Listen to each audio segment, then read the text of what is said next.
বকেয়া বেতনের দাবিতে গাজীপুরের চন্দ্রা নবীনগর সড়ক অবরোধ করে বিক্ষোভ করছেন বেক্সিমকো ইন্ডাস্ট্রিয়াল পার্কের শ্রমিকরা। এতে সৃষ্টি হয়েছে তীব্র যানজট। এ নিয়ে আরো জানাতে এই মুহূর্তে জেলার চক্রবর্তী এলাকা থেকে যুক্ত হচ্ছেন সহকর্মী ইফতেখার রায়হান। ইফতেখার, দাবি আদায় নিয়ে মালিক পক্ষ কি বলছে, সেই সাথে জানাবেন আন্দোলনের কি পরিস্থিতি দেখতে পাচ্ছেন? আসলে গাজীপুরের যে চক্রবর্তী এলাকা রয়েছে কাশিমপুরের, সেই চক্রবর্তী এলাকায় চন্দ্রা নবীনগর সড়কটি সেটি অবরোধ করে সকাল থেকে বিক্ষোভ করছে বেক্সিমকো ইন্ডাস্ট্রিয়াল পার্কের যারা পোশাক শ্রমিক রয়েছেন তারা। এবং এই অবরোধটি কিন্তু গতকালকেও হয়েছিল, অর্থাৎ গতকালকেও সকাল থেকে সন্ধ্যা অবধি কিন্তু তারা এই অবরোধ করেছে। তবে এই আন্দোলনটি শুরু হয়েছে মূলত গত বুধবারের পর থেকে এবং প্রতিদিনই তারা এই আন্দোলনটি করছেন। এবং তাদের যে দাবি সেটি হচ্ছে মূলত তাদের অক্টোবর মাসের বেতন সেটি এখন পর্যন্ত পরিশোধ করেনি। এর আগে যখন অর্থাৎ 5ই আগস্টের আগে যখন এই বেক্সিমকো ইন্ডাস্ট্রিয়াল পার্কের যিনি মালিক তিনি হচ্ছেন আওয়ামী লীগের সাবেক সংসদ সদস্য সালমান এফ রহমান, তিনি গ্রেপ্তারের পর থেকে কিন্তু শ্রমিকদের বকেয়া বেতন পরিশোধ নিয়ে এক ধরনের সংকট সৃষ্টি হচ্ছে প্রতি মাসে এবং আন্দোলন করেই কিন্তু শ্রমিকদেরকে এই বেতনটি আদায় করতে হচ্ছে।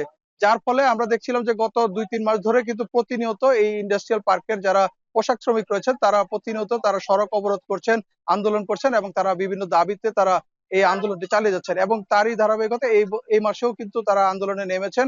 তবে এখন পর্যন্ত মালিক পক্ষ থেকে কিন্তু কোনো ধরনের আশ্বাস কিংবা বেতন পরিশোধের যে একটি সুনির্দিষ্ট তারিখ বা সময় সেটি কিন্তু এখনো জানানো হয়নি।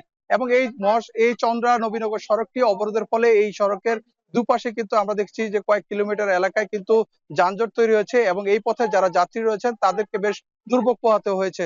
সকালে যারা অফিসগামী যাত্রী ছিলেন, সাধারণ মানুষ যারা এই পথে চলাচল করেন, সবাইকে পায়ে হেঁটে চলাচল করতে হচ্ছে। তবে যে এই পথে যে গাড়িগুলো মূলত যানবাহনগুলো চলাচল করে তাদেরকে এখন যেহেতু গতকালকে অবরোধ ছিল আজকে অবরোধ হচ্ছে, যে কারণে কেউ কেউ ঢাকা থেকে যে সকল গাড়িগুলো সাভার হয়ে আসছে সেগুলো নবীনগরের পর কালামপুর হয়ে যে ধামরাই মির্জাপুর সড়কটি রয়েছে সেই সড়কটি ব্যবহার করছেন।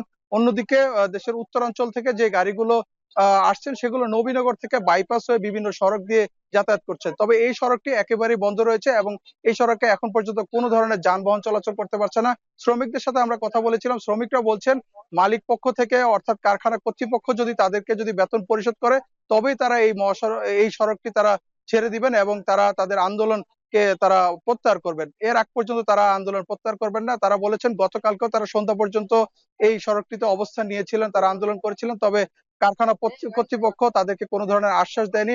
আজকেও তারা সকাল থেকে আন্দোলন করছেন।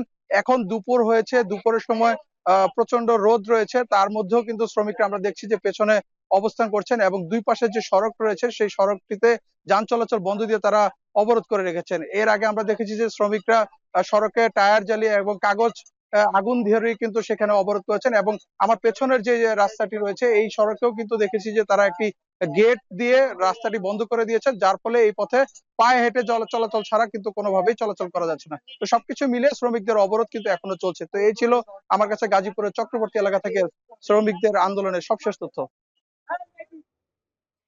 গাজীপুরে বকেয়া বেতনের দাবিতে বিক্ষোভ করছেন শ্রমিকরা, সেই খবরাখবর জানাচ্ছিলেন সহকর্মী ইফতেখার রায়হান।